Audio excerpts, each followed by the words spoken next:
Hello, welcome to text tutor academy. അപ്പം നമ്മുടെ ചാപ്റ്ററിന്റെ അവസാന ഘട്ടത്തിൽ ഇങ്ങനെ എത്തി നിൽക്കുകയാണ്. കുറച്ചൊരു ചെറിയൊരു പോർഷൻ കൂടി കഴിഞ്ഞാൽ നമ്മുടെ ഈ ചാപ്റ്റർ ഫുള്ള് കഴിഞ്ഞു. ഭയങ്കര സിമ്പിൾ ആയിട്ടുള്ള ഒരു ചാപ്റ്റർ ആണ്. കാരണം നിങ്ങൾ എല്ലാം കേട്ട സാധനങ്ങൾ, ഒന്ന് രണ്ട് കേൾക്കാത്ത പുതിയ കുറച്ച് യൂണിറ്റുകളൊക്കെ നമ്മൾ ഇതിൽ പഠിച്ചുള്ളൂ. ബാക്കി എല്ലാം നിങ്ങൾ കേട്ട് സെറ്റായ സാധനങ്ങളാണ്. അപ്പൊ ഇതുവരെ നിങ്ങൾ എല്ലാവരും പഠിച്ച് തറോ ആയിരിക്കാന്നറിയാം. അപ്പൊ നമുക്ക് എന്താക്കാം, പുതിയൊരു സെക്ഷനിലേക്ക് പോവാം. നോക്കിയേ, ഇവിടെ എന്താ, അളവ് ഉപകരണങ്ങൾ. അതായത് നമ്മൾ അളക്കാൻ വേണ്ടി പല ഉപകരണങ്ങളാണ് ഉപയോഗിക്കുക, അല്ലെ? ഓരോന്നും അളക്കാൻ വേണ്ടിയിട്ട്. കാരണം പല അളവുകളും നമ്മൾ യൂസ് ചെയ്യുന്നുണ്ട്, അല്ലെ? നമ്മളിപ്പോ ഇത്രയും ക്ലാസ്സിൽ നമ്മൾ ഒരുപാട് ഭൗതിക അളവുകൾ പഠിച്ചു. അതുപോലെ തന്നെ ആ ഭൗതിക അളവിനെ തന്നെ രണ്ടായി തരം തിരിച്ചിട്ട് 7 അടിസ്ഥാന അളവുകളും അതുപോലെ കുറെ വ്യുൽപ്പന്ന അളവുകളും ഒക്കെ നമ്മൾ കേട്ടും. അപ്പൊ ഇവയൊക്കെ അളക്കാൻ വേണ്ടി നമ്മൾ പലതരം ഉപകരണങ്ങളാണ് എന്താക്കുന്നത്, ഉപയോഗിക്കുന്നത്. അപ്പൊ ആ അളവ് ഉപകരണങ്ങളെ കുറിച്ചാണ് നമ്മൾ നോക്കാൻ പോകുന്നത്. നോക്കിയേ, ഇത് കണ്ടോ, ഇവിടെ 2 ഉപകരണങ്ങളുണ്ട്. ഇതെല്ലാവർക്കും അറിയുന്ന സ്കെയിൽ. നമ്മൾ ഇപ്പൊ സ്കൂളിൽ പോകുന്ന സ്റ്റുഡൻസ് ആണെങ്കിൽ എല്ലാവരുടെയും ബോക്സ് നോക്കുക, അല്ലെങ്കിൽ ആ പൗച്ച് നോക്കുകയാണെങ്കിൽ കാണുന്ന ഒരു മെയിൻ ആളാണ് നമ്മുടെ സ്കെയിൽ വേണ്ടത് നമുക്ക് എല്ലാത്തിനും വേണം. അതായത് നമ്മുടെ സ്വന്തം ബെസ്റ്റ് ചങ്ക് ഫ്രണ്ട് ആണ്, അല്ലെ? അടുത്തത് നോക്കിയേ, ഇയാളെ നിങ്ങൾ കണ്ടിട്ടുണ്ടോ? കാണും, അല്ലാതെ നമ്മൾ സ്ഥിരമായിട്ട് യൂസ് ചെയ്യില്ല. പക്ഷെ നമ്മുടെ വീടുകളിലൊക്കെ, നിങ്ങളെ വീടുകളിലൊക്കെ എന്തായാലും ഉണ്ടാവും. അച്ഛനും അമ്മയും ഒക്കെ ഇത് സാധനം യൂസ് ചെയ്ത് പലതും എന്താണ് അളക്കുന്നത് നിങ്ങൾ കണ്ടിട്ടുണ്ടോ? അപ്പൊ നമുക്ക് ഒരു മേശേന്റെ അല്ലെങ്കിൽ ഒരു കട്ടിലിന്റെ ഒക്കെ നീളം വീതി അറിയണമെങ്കിൽ എന്താകും, നമ്മളൊരു ടാപ്പ്, ഇതൊരു ടാപ്പാട്ടോ നമ്മൾ മെഷർ ചെയ്യുന്നതാ. ഇത് കണ്ടോ, ഈ സാധനം ഇങ്ങനെ വലിച്ചങ്ങോട്ട് പിടിക്കും, എന്നിട്ട് നമ്മൾ എന്താക്കും, മെഷർ ചെയ്യും. അത് കഴിഞ്ഞാൽ ഇത് ഈ ഭാഗം വിട്ടാൽ എന്താണ്, ഉള്ളിലേക്ക് ഒറ്റയടിക്ക് പോവുകയും ചെയ്യും. മനസ്സിലായോ? ഇതാണ് ടാപ്പ് എന്ന് പറയുന്നത്. അതുപോലെ തന്നെ വേറെ ടാപ്പ് ഒക്കെ ഉണ്ട്, ഇങ്ങനെ കറക്കി കറക്കി കറക്കി ഉള്ളിലേക്ക് ആക്കുന്ന, വലിച്ചാ വരുന്നതൊക്കെ ആയിട്ട് അങ്ങനെ ഒരുപാടുണ്ട്. എന്തായാലും ഇത് ടാപ്പുമാണ്, ഇത് സ്കെയിലുമാണ്. ഇവ രണ്ടും എന്തിനാ മക്കളെ യൂസ് ചെയ്യുക? ഇവ രണ്ടും എന്തിനാ ഉപയോഗിക്കുക? നീളം അല്ലെങ്കിൽ ഒരു സാധനത്തിന്റെ അളവ് അളക്കാൻ വേണ്ടിയിട്ട്, നീളവും വീതിയും ഒക്കെ അളക്കാൻ വേണ്ടിയിട്ട് നമ്മൾ ഉപയോഗിക്കുന്നതാണ് സ്കെയിൽ ആണെങ്കിലും അതുപോലെ തന്നെ നമ്മുടെ ടാപ്പ് ആണെങ്കിലും. നോക്കിയേ, നീളം അളക്കുന്നതിന് ഉപയോഗിക്കുന്ന ഉപകരണങ്ങൾ ഏതെല്ലാമാണ്? നിങ്ങൾക്കറിയില്ലേ, നമ്മുടെ ടാപ്പ് നമ്മൾ യൂസ് ചെയ്യാറുണ്ട്, സ്കെയിൽ യൂസ് ചെയ്യാറുണ്ട്. ഇതൊക്കെ യൂസ് ചെയ്തിട്ടാണ് നമ്മൾ എന്താക്കുക, നമ്മുടെ നീളം എന്ന അളവ് അളക്കുന്നത്, അല്ലെ? അതിന്റെ 2 എണ്ണത്തിന്റെ ഫിഗർ ആണ് ഞാൻ കാണിച്ചു തന്നെ. ഞാൻ പറഞ്ഞല്ലോ, ടാപ്പ് തന്നെ പല തരത്തിലുള്ള നിങ്ങൾക്ക് കാണാൻ പറ്റും. സ്കെയിൽ പിന്നെ നിങ്ങൾക്ക് എല്ലാവർക്കും അറിയുന്ന സാധനമാണ്, അല്ലേ? ഓക്കെ, നോക്കിയേ, അടുത്തത് നമ്മൾ പഠിക്കാൻ വന്നത്, അപ്പൊ നമ്മൾ ഇൻസ്ട്രുമെന്റ്സ് കണ്ടു, അഥവാ ഉപകരണങ്ങൾ കണ്ടു. ഇനി നമ്മൾ പഠിക്കാൻ വന്ന പുതിയ, നിങ്ങൾ കേട്ടിട്ടുണ്ടാവില്ല, ലീസ്റ്റ് കൗണ്ട്. സംഭവം നിങ്ങൾക്ക് എല്ലാവർക്കും അറിയാം, പക്ഷെ ലീസ്റ്റ് കൗണ്ട് പറയുന്ന സാധനം നിങ്ങൾ അങ്ങനെ കേട്ടിട്ടുണ്ടാവില്ല. അപ്പൊ എന്താണ് ഈ ലീസ്റ്റ് കൗണ്ട് എന്ന് പറയുന്നത്? എന്താണ് ലീസ്റ്റ് കൗണ്ട്? നിങ്ങൾ എന്തായാലും പഠിക്കണം കേട്ടോ. കാരണം നിങ്ങൾക്ക് ഇനി എന്തായാലും ആവശ്യമുള്ള ഒരു സാധനം കൂടിയാണ് ലീസ്റ്റ് കൗണ്ട്. അപ്പൊ നോക്കിയേ, ഒരു ഉപകരണം ഉപയോഗിച്ച് അളക്കാവുന്ന ഏറ്റവും കുറഞ്ഞ അളവിനെയാണ് ലീസ്റ്റ് കൗണ്ട് എന്ന് പറയുന്നത്. മനസ്സിലായോ? ഇപ്പൊ നിങ്ങൾ ഒരു സ്കെയിൽ എടുത്തു. ഓക്കെ, ഇതാണ് നമ്മുടെ സ്കെയിൽ. നമ്മുടെ സ്കെയിൽ ചേട്ടൻ എവിടെ? ഇതാണ് നമ്മുടെ സ്കെയിൽ. ഈ സ്കെയിൽ ഉപയോഗിച്ചിട്ട് അളക്കാൻ പറ്റുന്ന, അതായത് ഓരോ സാധനം ഉപയോഗിച്ചിട്ട് നമുക്ക് പലതും. ഇപ്പൊ ഈ സ്കെയിൽ എടുത്തിട്ട് ഞാൻ പറയാണ്, എനിക്ക് ഇതിന്റെ നീളം ഒന്ന് അറിയണം എന്ന് പറഞ്ഞാൽ നിങ്ങൾ സുഖമായിട്ട് ഇതിന്റെ നീളം എന്താകും, സ്കെയിൽ എടുക്കും. അല്ലെങ്കിൽ നിങ്ങളെടുത്ത് ടാപ്പാണുള്ളതെങ്കിൽ അതെടുത്ത് മെഷർ ചെയ്യും. ഒരു റൂമിന്റെ നീളം അളക്കാൻ പറഞ്ഞാൽ നിങ്ങൾ എന്താക്കും, സുഖമായിട്ട് അളക്കും. ഒരു മേശയുടെ നീളം അളക്കാൻ പറഞ്ഞാൽ, അപ്പൊ അതൊക്കെ എന്താണ്, നമ്മൾ വ്യത്യസ്ത ഉപകരണങ്ങൾ ഉപയോഗിച്ച് എന്താണ് അളക്കാണ്. അതുപോലെ തന്നെ നമ്മുടെ കയ്യിൽ ഇപ്പൊ സ്കെയിലാണ് അല്ലെങ്കിൽ ഒരു ടാപ്പാണ് വിചാരിക്കുക, ആ ഉപകരണം ഉപയോഗിച്ച് അളക്കാൻ പറ്റുന്ന ഏറ്റവും ചെറിയ അളവ്, മനസ്സിലായോ? ആ ഉപകരണം ഉപയോഗിച്ചിട്ട് ഏറ്റവും ചെറിയ അളവ് ഏതാണോ അളക്കാൻ പറ്റുന്നത്, അതാണ് അതിനേക്കാളും ചെറുത് നമുക്ക് അളക്കാൻ പറ്റില്ല, അതിനേക്കാളും വലുത് എന്താക്കാൻ പറ്റും, നമുക്ക് അളക്കാൻ പറ്റും. മനസ്സിലായോ? അപ്പം ശ്രദ്ധിക്കുക, ഒരു ഉപകരണം ഉപയോഗിച്ച് അളക്കാവുന്ന ഏറ്റവും കുറഞ്ഞ അളവിനെയാണ് അതിന്റെ ലീസ്റ്റ് കൗണ്ട് എന്ന് പറയുന്നത്. ഇപ്പൊ ഒരു സ്കെയിൽ എടുക്കുകയാണെങ്കിൽ ആ സ്കെയിൽ ഉപയോഗിച്ച് മെഷർ ചെയ്യാൻ പറ്റുന്ന ഒരു അതുണ്ടായിരിക്കും, ഒരു അളവുണ്ടായിരിക്കും. ആ ഒരു അളവാണ് അതിന്റെ എന്തെന്ന് പറയുന്നത്, ലീസ്റ്റ് കൗണ്ട് എന്ന് പറയുന്നത്. ആ ഒരു അളവിനേക്കാളും കുറഞ്ഞ അളവ് ആ സ്കെയിൽ ഉപയോഗിച്ചിട്ട് നമുക്ക് അളക്കാൻ കഴിയില്ല. അതാണ് നിങ്ങൾ മനസ്സിലാക്കേണ്ടത്. ഞാൻ പറഞ്ഞല്ലോ, വലിയ അളവിന്റെ കാര്യമല്ല നമുക്ക് വേണ്ടത്. മനസ്സിലായോ? വലിയ അളവ് ഞാൻ പറഞ്ഞല്ലോ, ഒരു കട്ടിലിന്റെ അത് അളക്കാൻ പറഞ്ഞാൽ നിങ്ങൾക്ക് സുഖമായിട്ട് കണ്ടെത്താൻ പറ്റും. മനസ്സിലായോ? പക്ഷെ ഞാൻ നിങ്ങളോട് പറയാണ്, ഞാൻ ഈ പെൻ, അതായത് നിങ്ങൾക്ക് ഇതാ ഈ ഒരു പെന്നിന്റെ നിബ് കണ്ടില്ലേ, അതും നിങ്ങളോട് അളക്കാൻ പറഞ്ഞാൽ നിങ്ങൾക്ക് വലിയ, നിങ്ങൾ എങ്ങനെയെങ്കിലുമൊക്കെ അളന്ന് കണ്ടെത്തും. പക്ഷെ ഞാനൊരു പേപ്പർ എടുത്തു. ഇതാണ് ഒരു പേപ്പർ എന്ന് പറയുന്നത് ന്യൂസ് പേപ്പർ എടുത്തോ. എന്നിട്ട് ഞാൻ പറയാണ്, ഈ ന്യൂസ് പേപ്പറിന്റെ കട്ടി, അതായത് അതിന്റെ തിക്നെസ് ഒന്ന് ഞാൻ നിങ്ങളോട് കണ്ടെത്താൻ പറഞ്ഞാൽ നിങ്ങൾക്ക് എങ്ങനെയെങ്കിലും എനിക്ക് കണ്ടെത്തി തരാൻ പറ്റുമോ? ഇല്ല. അതാണ് പറഞ്ഞത്, എപ്പോഴും നമുക്ക് സ്കെയിൽ ഉപയോഗിച്ചിട്ട് എല്ലാം മെഷർ ചെയ്യാൻ പറ്റണമെന്നുണ്ടോ? ഇല്ല. അതാണ് പറഞ്ഞത്, ഏതൊരു ഉപകരണം എടുക്കുകയാണെങ്കിലും ആ ഉപകരണത്തിന് എന്തുണ്ട്, ലീസ്റ്റ് കൗണ്ട് ഉണ്ട്. അതായത് ആ ഉപകരണം ഉപയോഗിച്ച് അളക്കാൻ പറ്റുന്ന ഏറ്റവും ചെറിയ അളവ്, അതാണ് അതിന്റെ എന്തെന്ന് പറയുന്നത് least count.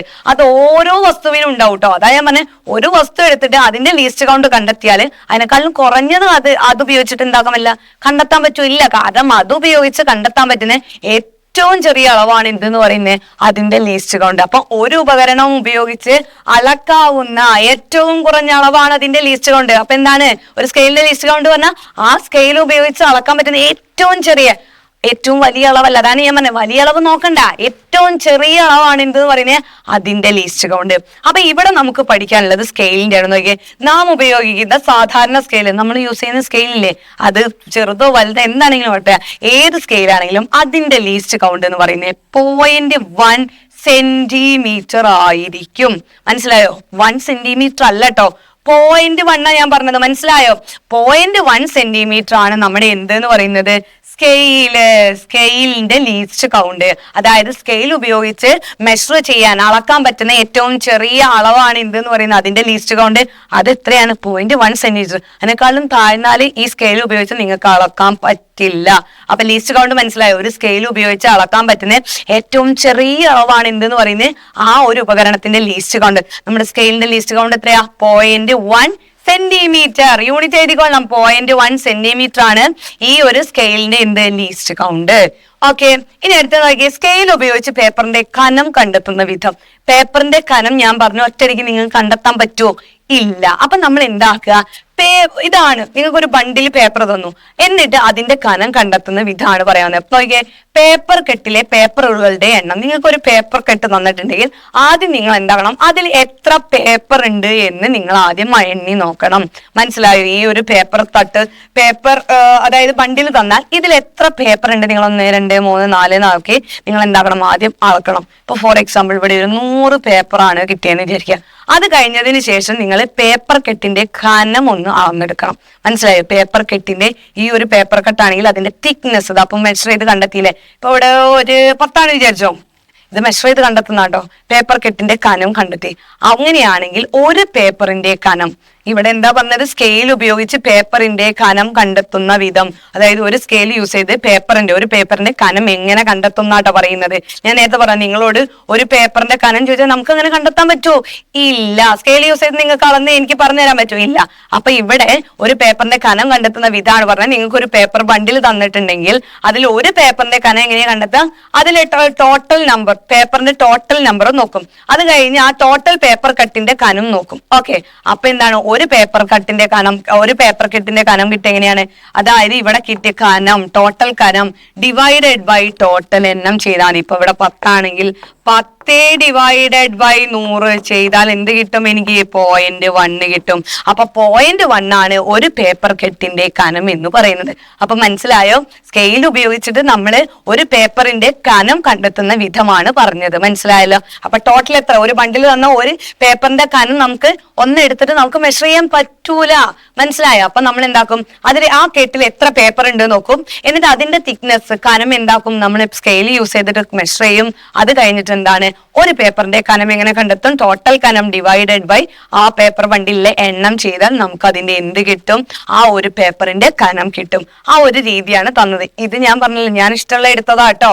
Okay, so next നമ്മൾ പഠിക്കാൻ പോകുന്നത് എന്താണ്, അളവ് ജാർ ഉപയോഗിച്ച് വ്യാപ്തം എങ്ങനെ കണ്ടുപിടിക്കാം എന്നാ പഠിക്കുന്നത്. മനസ്സിലായോ? അളവ് ജാർ ഉപയോഗിച്ച് എങ്ങനെയാണ് നമ്മൾ വ്യാപ്തം കണ്ടുപിടിക്കാൻ പോകുന്നത്. നോക്കിയേ, ഇവിടെ പറയുന്നത് ഒരു കല്ലിന്റെ വ്യാപ്തം കണ്ടെത്താൻ ശ്രമിക്കുക. നമ്മളിവിടെ കണ്ടെത്തുന്നത് എന്തിന്റെ വ്യാപ്തമാ അഥവാ വോളിയമാ? ഒരു കല്ലിന്റെ വോളിയമാണ് കണ്ടെത്തുന്നത്. അതിനും നമ്മളോട് പറഞ്ഞ് ഒരു അളവ് ജാറിൽ ജലം എടുത്ത് അതിന്റെ വിധാനം അടയാളപ്പെടുത്തുക. അതായത് വിധാനം എന്നാണ്, തായാണ്, ഓക്കെ, തായാട്ടോ. അതായത് ഇതാണ് നമ്മുടെ അളവ് ജാർ. മനസ്സിലായോ? ഇതാണ് നമ്മുടെ എന്ത്, അളവ് ജാർ. മനസ്സിലായി? ഈ അളവ് ജാറിൽ നിങ്ങൾ എന്താക്കുക, കുറച്ച് വെള്ളം എടുക്കുക. മനസ്സിലായോ? ഈ അളവ് ജാറിൽ നിങ്ങൾ വെള്ളം എടുക്കുക. എന്നിട്ട് എന്താക്കുക, ഈ വെള്ളത്തിന്റെ അളവ് എത്രയാണോ നിങ്ങൾ ഒഴിക്കുക, കുറച്ച് വെള്ളം, ആ അളവ് നിങ്ങൾ ഒഴിച്ച വെള്ളം എത്ര ഉണ്ട് എന്നാക്കാൻ വേണ്ടി നിങ്ങൾ എന്താക്കുക, ഇവിടെ ഒരു അളവ് രേഖപ്പെടുത്തുക. ഇപ്പൊ ഫോർ എക്സാമ്പിൾ ഞാൻ ഇവിടെ ഒരു 50 ആണ് മാർക്ക് ചെയ്യുന്നതിന് വിചാരിച്ചോ. ഇതൊരു 50 എത്രയാണ്, ml. ഇത് ഞാൻ വെറുതെ എഴുതിയതാണ്. നിങ്ങൾ കറക്റ്റ് ആയിട്ട് അളവ് ജാറിൽ ഒഴിച്ചിട്ട് എത്രയാണോ നിങ്ങൾക്ക് മെഷർമെന്റ് കിട്ടുന്നത് അത് മാർക്ക് ചെയ്യുക. അപ്പം അളവ് ജാറിൽ ഇവിടെ അടയാളപ്പെടുത്തിയ ml ആയതുകൊണ്ടാണ് ഞാൻ ഇതെന്താക്കിയത് ml അടയാളപ്പെടുത്തിയത്. മനസ്സിലായല്ലോ? അപ്പം നമ്മൾ ഇവിടെ ഉണ്ട് കല്ല് താഴ്ത്തുന്നതിന് മുൻപുള്ള ജലവിധാനം. ഇവിടെ കല്ല് താഴ്ത്തിയില്ല, അപ്പൊ നമ്മളോടുള്ള ജലവിധാനമാണ് എഴുതാൻ പറഞ്ഞത്. അപ്പൊ നിങ്ങൾ എന്താ ഈ ഒരു അളവ് അതാട്ടോ ജലവിധാനം ചോദിച്ച് ഈ ഒരു മാർക്കിംഗ് നമ്മളോട് മാർക്ക് ചെയ്യാൻ പറഞ്ഞില്ലേ. അപ്പൊ ഇത് 50 ml ആണെങ്കിൽ നിങ്ങൾ 50 ml എഴുതാ. ഇനി 20 ml ആണ് നിങ്ങൾ ഒഴിച്ചപ്പോഴും കിട്ടിയതെങ്കിൽ 20 ml. ഇനി നമ്മളോട് എന്താ പറഞ്ഞത്? അടുത്തത് അടയാളപ്പെടുത്തുക. കല്ലിനെ ഒരു ആലിൽ കെട്ടി ജലത്തിലേക്ക് താഴ്ത്തുക. ജലവിധാനം ഉയരുന്നത് നിരീക്ഷിക്കാനാ പറഞ്ഞത്. ഇവിടെ ഉണ്ട് താഴെ കേട്ടോ, എല്ലാ ഭാഗത്തും താഴാണ്. എന്നിട്ട് നമ്മളോട് പറഞ്ഞ ഒരു നൂലെടുക്കുക, എന്നിട്ട് അതിലൊരു കല്ല് കെട്ടുക. എന്നിട്ട് എന്താക്കുക? ഈ കല്ല് കെട്ടിയ നൂല് മെല്ലെ നമ്മുടെ വെള്ളത്തിലേക്ക് താഴ്ത്താനാണ് പറഞ്ഞത്. എന്നിട്ട് എന്താക്കുക? ജലനിരപ്പ് ഉയർന്നാൽ അതും മാർക്ക് ചെയ്തിട്ട് ജലവിധാനം അടയാളപ്പെടുത്തണം. ഇത് കണ്ടോ, ഇതാണ് ഞാൻ ആദ്യം എടുത്തത്. ഇതിൽ എനിക്കിപ്പോ 50 ml ആണ് കിട്ടിയെന്ന് വിചാരിക്കും. ഈ 50 ml മാർക്ക് ചെയ്തതിന് ശേഷം ഞാൻ എന്താക്കി? ഇതിലേക്ക് ഇങ്ങനെ ഒരു ഒരു കയറിന്റെ മുകളിൽ കല്ല് കെട്ടിയിട്ട് ഞാൻ ഇങ്ങനെ മെല്ലെ താഴോട്ട് ഇറക്കി. അപ്പൊ എന്ത് സംഭവിക്കും? ആ ഒരു കല്ല് കെട്ടി ഇറക്കിയാല് മെല്ലെ നമ്മൾ വാട്ടർ ലെവലിലെ ജലത്തിന്റെ ആ ഒരളവ് ഉയരുന്നതായിട്ട്, ജലനിരപ്പ് ഉയരുന്നതായി നിങ്ങൾക്ക് കാണാൻ പറ്റും. ഇപ്പൊ നോക്കിയാൽ ഇവിടെ ആണെങ്കിൽ ഈ കല്ല് കെട്ടിയതിന് ശേഷം കണ്ടോ ജലനിരപ്പ് എന്താണ്? ഉയർന്നു. മനസ്സിലായോ? അപ്പൊ എപ്പോഴും ശ്രദ്ധിക്കുക, നമ്മൾ ആദ്യം അളവ് ജാർ എടുത്തിട്ട് വെള്ളം എടുത്തു, അതിലേക്ക് നമ്മൾ എന്താക്കി? കല്ലിങ്ങനെ ഇറക്കി. അപ്പൊ എന്താണ്? നമ്മുടെ ജലനിരപ്പ് ഉയരും. കാരണം എന്താ? നമ്മൾ ഈ കല്ലിങ്ങനെ ഇറക്കുമ്പം ഈ കല്ല് ഇവിടെ നിൽക്കുന്നില്ലേ? കാരണം എന്താ? ഈ ഒരു സ്ഥലം വേണം ഈ കല്ലിന് എന്താക്കാൻ? നിലനിൽക്കാൻ. അതായത് കല്ലിന്റെ വോളിയം ഇത്രയാണ്, വ്യാപ്തം. അപ്പൊ ഈ ഒരു വ്യാപ്തം വേണം എന്ത്? കല്ലിന് അവിടെ നിൽക്കാൻ അല്ലേ? കാരണം വ്യാപ്തം എന്ന് പറഞ്ഞാൽ ആ ഒരു വസ്തുവിന് അവിടെ നിലനിൽക്കാൻ ആവശ്യമായ ആ ഒരു സ്ഥലത്തിനെയാണ് അതിന്റെ എന്തെന്ന് പറയുക? വ്യാപ്തം. അപ്പം ഈ ഒരു സ്ഥലം വേണം കല്ലിന് നിലനിൽക്കാൻ. അപ്പൊ എന്താകും? ഈ ഒരു ഭാഗത്തുള്ള വെള്ളം എന്താണ്? മെല്ലെ ഇങ്ങോട്ട് മാറിയിട്ട് മുകളിലേക്ക് ഉയരും അല്ലേ? അതല്ലേ ചെയ്യാ? കാരണം എന്താ? ഈ ഒരു സ്ഥലത്ത് വെള്ളം ഉണ്ടാവോ? വെള്ളം ഉണ്ടെങ്കിൽ ഇതിന് നിലനിൽക്കാൻ പറ്റുമോ? ഇല്ല. അപ്പൊ എന്താകും? ഇവിടത്തെ ആ ഒരു വെള്ളം അങ്ങോട്ട് മാറി നിന്ന് കൊടുക്കും നമ്മുടെ കല്ലിന് ഇരിക്കാൻ. അപ്പം വെള്ളം എല്ലാം ഉയരും. അതാണ് വെള്ളം ഉയരുന്നതായിട്ട് നമുക്ക് കാണാൻ പറ്റുന്നത്. മനസ്സിലായോ? ഈ ഉയർന്നതിന് ശേഷം നിങ്ങൾ എന്താക്കുക? ഇവിടെയും ഇതുപോലെ ജലവിധാനം മാർക്ക് ചെയ്യുക. അപ്പൊ ഇത് എനിക്കൊരു 75 എത്രയാണ് ml കിട്ടി എന്ന് വിചാരിക്കുക. അപ്പൊ നോക്കി, ആദ്യം എനിക്ക് 50 ml ജലനിരപ്പ് ഉയർന്നതിന് ശേഷം എന്താക്കി? ഞാൻ മാർക്ക് ചെയ്തു ജലവിധാനം. അപ്പൊ എനിക്ക് 75 ml. 50 എന്തായി? 75 ml. അതായത് എന്തായി? 25 ml കൂടി. ഈ 25 ml കൂടി എന്ന് പറഞ്ഞാൽ എന്താ? ഈ 25 ml ആണ് ഈ കല്ലിന്റെ എന്തെന്ന് പറയുന്നത്? വ്യാപ്തം. ആ കല്ലിന്റെ വ്യാപ്തം എത്രയാണോ അതല്ലേ നമ്മളെ വെള്ളം ഉയർന്നത്. അല്ലാതെ വേറെ എവിടെന്നെങ്കിലും പെട്ടെന്ന് വെള്ളം വന്ന് ഒറ്റയടിക്ക് ഉയർന്നാണോ? അല്ല. കല്ലിന് ഈ ഒരു സ്ഥലം നിലനിൽക്കാൻ ആവശ്യമായത് കൊണ്ട് ആ ഒരു സ്ഥലത്തിലുള്ള വെള്ളം എന്താക്കി? അങ്ങോട്ട് മാറി നിന്നു കൊടുത്തു. ആ ഒരു വെള്ളമാണ് ഉയർന്നതായി നമുക്ക് കണ്ടത്. അപ്പൊ ആ ഒരു ഉയർന്ന വെള്ളം എന്ന് പറയുന്നത് എന്താണ്? കല്ലിന്റെ വ്യാപ്തം. 50-ൽ നിന്ന് എത്ര ഉയർന്നു? 25 ml കൂടിയത്. ആ 25 പറഞ്ഞ ഈ കല്ലിന് ഇവിടെ നിലനിൽക്കാൻ വേണ്ട സ്ഥലമാണ്, അതോ അതിന്റെ വ്യാപ്തം. നോക്കിയേ, ഇവിടെ അളവ് ജാർ ഏത് യൂണിറ്റ് അടിസ്ഥാനമാക്കിയതാണ്? നോക്കിയേ, ഇവിടെ എന്താണ്? ml അല്ലേ? കല്ല് താഴ്ത്തുന്നതിന് മുൻപുള്ള ജലവിധാനം ഞാൻ ഇവിടെ മാർക്ക് ചെയ്ത് 50 ml ആട്ടോ. അപ്പൊ ഞാൻ 50 ml എന്ന് എഴുതി. അടുത്തത് താഴ്ത്തിയതിന് ശേഷം എന്താ? കല്ല് താഴ്ത്തിയപ്പം ജലവിധാനം എന്തായി? ഉയർന്നു. എത്രയായി? ഞാൻ ഇവിടെ എഴുതിയത് 75 ml. ഓക്കെ, 50 ml ഫസ്റ്റ്, പിന്നെ 75. കല്ലിന്റെ വ്യാപ്തം 50-ൽ നിന്ന് 75 അഥവാ എത്ര കൂടി? 25 ml കൂടി. അഥവാ 25 ml എന്ന് പറയുന്നത് എന്താണ്? നമ്മുടെ കല്ലിന്റെ വ്യാപ്തം. അതാണ് ശ്രദ്ധിക്കേണ്ടത്. ഈ ഒരു സ്ഥലത്ത് നമ്മുടെ കല്ല് താഴ്ത്തിയപ്പോ എത്രയാണോ ജലനിരപ്പ് ഉയർന്നത്, ആ ഉയർന്ന അളവാണ് എന്തെന്ന് പറയുന്നത്? നമ്മുടെ കല്ലിന്റെ വ്യാപ്തം. ഇവിടെ 50-ൽ നിന്ന് 75, അതായത് 75 - 50 25 അപ്പൊ 25 ml ആണ് നമ്മുടെ എന്തെന്ന് പറയുന്നത്? കല്ലിന്റെ വ്യാപ്തം. അതാണ് നമ്മളോട് ഇവിടെ ചെയ്യാനും പറഞ്ഞത്. മനസ്സിലായല്ലോ? അപ്പം ഉയർന്ന നിരീക്ഷിക്കുക. ഇതിൽ നിന്നും ഉയർന്ന ജലത്തിന്റെ വ്യാപ്തം കണക്കാക്കാമല്ലോ. ഇതെന്താണ്? കല്ലിന്റെ വ്യാപ്തത്തിന് തുല്യമായിരിക്കും. മനസ്സിലായോ പറഞ്ഞത്? അപ്പം നമ്മള് ഒരു അളവ് ജാർ ഉപയോഗിച്ച് കല്ലിന്റെ വ്യാപ്തം കണ്ടുപിടിക്കുകയാണ് ചെയ്തത്. സെറ്റ് അല്ലേ? ഓക്കെ. അടുത്തത് നമ്മളോട് പറഞ്ഞ സ്റ്റോപ്പ് വാച്ച് ഉപയോഗിച്ച് സമയം അളക്കുന്ന വിധം.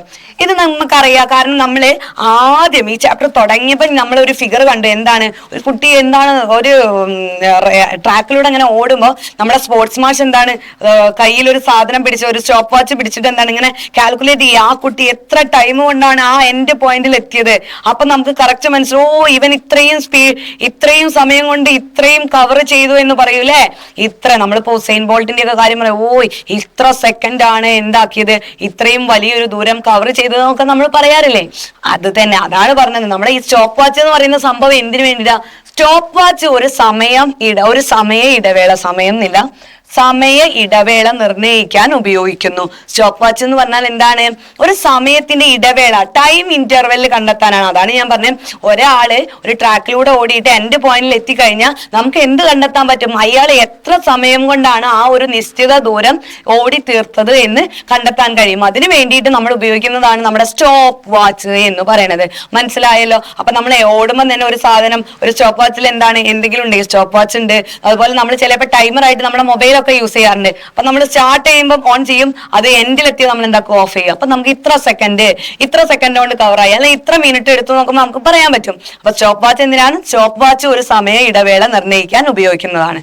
ഓക്കെ, ഇനി എന്താന്ന് പറഞ്ഞാൽ, ചിത്രത്തിൽ കാണുന്നത് പോലെ ലോഹഗോളത്തെ ആലിൽ കെട്ടിത്തൂക്കുക. ലോഹഗോളത്തെ എന്നിട്ട് എന്താ പറഞ്ഞത്? പിന്നോട്ട് വലിച്ച് സാവധാനമിടും. അതായത് ഇതാണ് സംഭവം. ഇത് നമ്മൾ കണ്ടു, ഇതൊരു സ്റ്റാൻഡ്.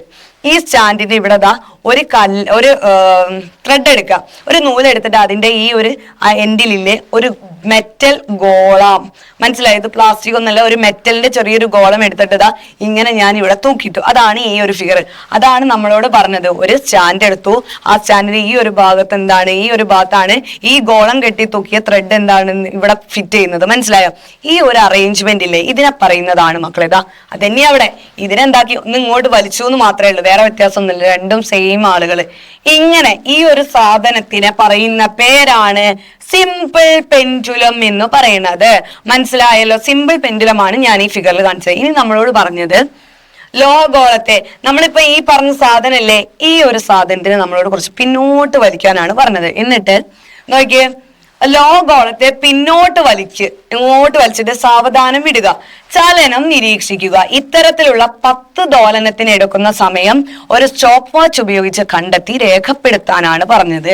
അതായത് മക്കളെ, ഇതാണ് നമ്മുടെ എന്തെന്ന് പറയുന്നത്, നമ്മുടെ ഈ ഒരു സിമ്പിൾ പെൻഡുലം. ഇതിൽ പറയുന്നത് നമ്മളുടെ ഈ ഗോളത്തിനെ നമ്മളോട് പിന്നോട്ട് വലിച്ചിട്ട് മെല്ലെ വിടാനാ പറയുന്നത്. കണ്ടോ, ഈ ഒരു ഗോളം ഇത് ഇവിടെയായിരുന്നു, അതിനെ നമ്മൾ എന്താക്കി, പിന്നോട്ട് വലിച്ചു ഇവിടെ നിന്ന് അങ്ങോട്ട് റിലീസ് ആക്കാൻ, അതായത് വിടാനാണ് പറയുന്നത്. മനസ്സിലായല്ലോ?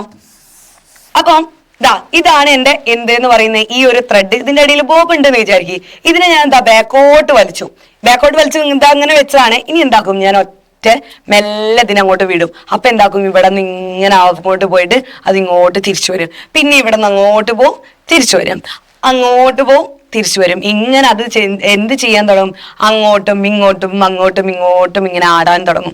മനസ്സിലായോ? അപ്പം ഞാൻ നോക്കിയേ, ഈ ഒരു ഗോളത്തിനെ, അതായത് ഈ ഒരു ത്രെഡ് കെട്ടിത്തൂക്കിയല്ല, നമ്മുടെ ഈ ഒരു ഗോളം, മെറ്റൽ ഗോളത്തിനെ, ലോഹഗോളത്തെ കെട്ടിത്തൂക്കിയ ഈ ഒരു ത്രെഡിനെ ഞാൻ ബാക്കോട്ട് വലിച്ചിട്ട് ഇവിടെ നിന്നാണ് വിടാൻ പോകുന്നത്. ഈ വിടുമ്പം എന്താക്കണം, നിങ്ങൾ സ്റ്റോപ്പ് വാച്ച് ഓൺ ചെയ്യണം. മനസ്സിലായല്ലോ? അപ്പം വിട്ടാൻ എന്താക്കും എന്ന് വിചാരിച്ചാൽ ഇവിടെ നിന്ന് ഇങ്ങോട്ട് പോയിട്ട് തിരിച്ച് വീണ്ടും അത് തുടങ്ങിയ പോയിന്റിൽ വരും. വീണ്ടും അത് അങ്ങോട്ട് പോവും, തിരിച്ച് വീണ്ടും നമ്മുടെ തുടങ്ങിയ പോയിന്റിൽ വരും. അതായത് നമ്മൾ തുടങ്ങിയ പോയിന്റ് എവിടെയാണോ അവിടെ നിന്ന് പോയിട്ട് വീണ്ടും തുടങ്ങിയ പോയിന്റിൽ എത്തുമ്പോൾ ഈ ഒരു സാധനം ഇങ്ങനെ അങ്ങോട്ട് പോയിട്ട് വീണ്ടും തിരിച്ചതാ ഇങ്ങോട്ട് എത്തുമ്പോൾ അതാണ് നമ്മുടെ എന്തെന്ന് പറയുന്നത്, ഒരു ദോലനം എന്ന് പറയുന്നത്. മനസ്സിലായോ? അങ്ങനെ നമ്മളോട് എന്താ പറഞ്ഞത്, 10 ദോലനത്തിന് എടുക്കുന്ന സമയമാണ് കണ്ടെത്തേണ്ടത്. മനസ്സിലായോ? ഇത് ഇങ്ങോട്ട് വന്നില്ല, അതായത് ഇവിടെ നിന്ന് ഇങ്ങനെ പോയി. മനസ്സിലായോ? വീണ്ടും തിരിച്ചത് അങ്ങനെ വന്നു. ഇതാണ് എന്തെന്ന് പറയുന്നത്, ഒരു ദോലനം എന്ന് പറയുന്നത്. മനസ്സിലായോ? ഒരു ദോലനം. ഇനി വീണ്ടും ഇവിടെ നിന്ന് ഇങ്ങോട്ട് പോവും, തിരിച്ചതാ ഇങ്ങോട്ട് വരും, രണ്ടാമത്തെ ദോലനം. പിന്നെ വീണ്ടും അങ്ങോട്ട് പോവും, തിരിച്ച് ഇങ്ങോട്ട് തന്നെ വരും. അതായത് തുടങ്ങിയ പൊസിഷനിൽ നിന്ന് പോയിട്ട് തിരിച്ച് വീണ്ടും തുടങ്ങിയ പൊസിഷനിൽ തന്നെ എത്തണം. അങ്ങനെ ആവുമ്പോഴാണ് ഒരു ദോലനം. മനസ്സിലായോ? വീണ്ടും തുടങ്ങിയ പൊസിഷനിൽ നിന്ന് പോയിട്ട് തിരിച്ച് വീണ്ടും തുടങ്ങിയ പൊസിഷൻ സ്റ്റാർട്ടിംഗ് പോയിന്റിലെത്തിയ രണ്ടാമത്തെ ദോലനം. അങ്ങനെ എന്താകണം, നിങ്ങൾ 10 ദോലനത്തിന് എടുക്കുന്ന സമയം നമ്മൾ ഈ സ്റ്റോപ്പ് വാച്ച്. അപ്പൊ ഈ 10ാമത്തെ ദോലനം അവിടെ പോയതാ, ഇവിടെ 10ാമത്തെ എത്തി, അപ്പം ഇവിടെ എത്തിയാൽ എന്താകും, സ്റ്റോപ്പ് വാച്ച് സ്റ്റോപ്പ് ആക്കുക. അപ്പൊ നമുക്ക് കറക്റ്റ് എത്ര ടൈം കൊണ്ട് ഈ ഒരു മെറ്റൽ ഗോളം ആടി 10 ദോലനത്തിന് എടുത്ത സമയം കറക്റ്റ് മനസ്സിലാവും. മനസ്സിലായോ? അപ്പൊ ഒരു ദോലനാണ് ശ്രദ്ധിക്കേണ്ടത്. ഇവിടെ നിന്ന് തുടങ്ങിയിട്ട് ഇങ്ങോട്ട് പോയി തിരിച്ച് അതേ പൊസിഷൻ. ഇപ്പൊ ഇവിടെ നിന്നാണ് സ്റ്റാർട്ട് ചെയ്യുന്നതെങ്കിൽ ഇവിടെ നിന്ന് ഇങ്ങോട്ട് പോയതാ കേട്ടോ. എവിടെ നിന്നാണോ തുടങ്ങിയത്, തുടങ്ങിയ പോയിന്റിൽ നിന്ന് വേണം എന്താക്കാൻ വേണ്ടിയിട്ട്, എത്താൻ വേണ്ടിയിട്ട്. ഞാനിപ്പോ ഇവിടെ നിന്നാണ് തുടങ്ങിയത്. ഇവിടെ നിന്ന് തുടങ്ങിയാല് അവിടെ പോയിട്ട് തിരിച്ചിതാ ഇങ്ങോട്ട് എത്തണം. വീണ്ടും പോയിട്ട് തിരിച്ചെത്തിയ 2, പോയിട്ട് തിരിച്ചെത്തിയ 3, അങ്ങനെ 10 എണ്ണം ആവുമ്പോ എന്താക്കുക, ടൈം നോക്കുക എത്രയായി. അപ്പൊ നിങ്ങൾക്ക് കറക്റ്റ് ഇത്ര സെക്കൻഡ് കൊണ്ട് എന്താണ് 10 ദോലനം ആയി എന്ന് പറയാൻ പറ്റും. അതാണ് നമ്മളോട് പറഞ്ഞത്. എന്നിട്ട് നമ്മളോട് പറഞ്ഞിട്ടുണ്ട് 10 ദോലനത്തിന് ആവശ്യമായ സമയം. ഇപ്പൊ എനിക്ക് ഇവിടെ 15 സെക്കൻഡ് ആണ് കിട്ടിയതെങ്കിൽ 15 സെക്കൻഡ് എന്ന് എഴുതുക. മനസ്സിലായോ? ഇതാണ് നമ്മൾ എന്ത് പറഞ്ഞു, സ്റ്റോപ്പ് വാച്ച് ഉപയോഗിച്ച് സമയമാക്കുന്ന വിധത്തിൽ പറയുന്നത്. അപ്പൊ സെറ്റ് ആണല്ലോ. അപ്പൊ നമ്മൾ എന്താക്കി, സ്റ്റോപ്പ് വാച്ച് ഉപയോഗിച്ച് സമയം കണ്ടെത്തുന്ന വിധം, അതുപോലെ തന്നെ എന്താണ്, അളവ് ജാർ ഉപയോഗിച്ചിട്ട് എന്താണ് കല്ലിന്റെ വ്യാപ്തം കണ്ടെത്താനും കറക്റ്റ് പഠിച്ചു. സെറ്റ് അല്ലേ? അപ്പൊ നോക്കിയേ, ഇത്രയുമാണ് നമ്മുടെ ഈ ഒരു ചാപ്റ്ററുകൾ എന്ന് പറയും. ചാപ്റ്ററുകളല്ല, ചാപ്റ്റർ അളവുകളും യൂണിറ്റുകളും എന്ന ചാപ്റ്റർ ആണ് ഇത്. അപ്പൊ നമ്മൾ ഭൗതിക അളവ് പഠിച്ചു. ആ ഭൗതിക അളവിൽ തന്നെ അടിസ്ഥാന അളവുകളും വ്യുൽപ്പന്ന അളവുകളും പഠിച്ചു.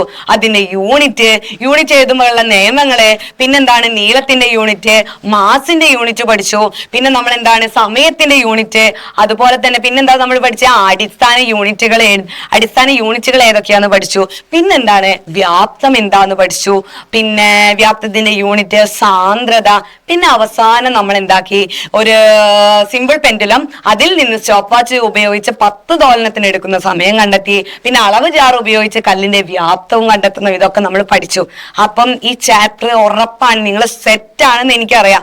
നിങ്ങൾ എന്താക്കണം, ഈ ചാപ്റ്ററിന്റെ ക്ലാസ് നല്ലോണം ഇരുന്ന് എന്താക്കണം, കേൾക്കണം. എവിടെയെങ്കിലും ഡൗട്ട് വരുമ്പോ ആ ഒരു പോർഷൻ ബാക്കോട്ടിരിക്കുക, പിന്നിങ് ഒരു 2 വട്ടം കേട്ടാൽ അത് സെറ്റ് ആവും. മനസ്സിലായല്ലേ?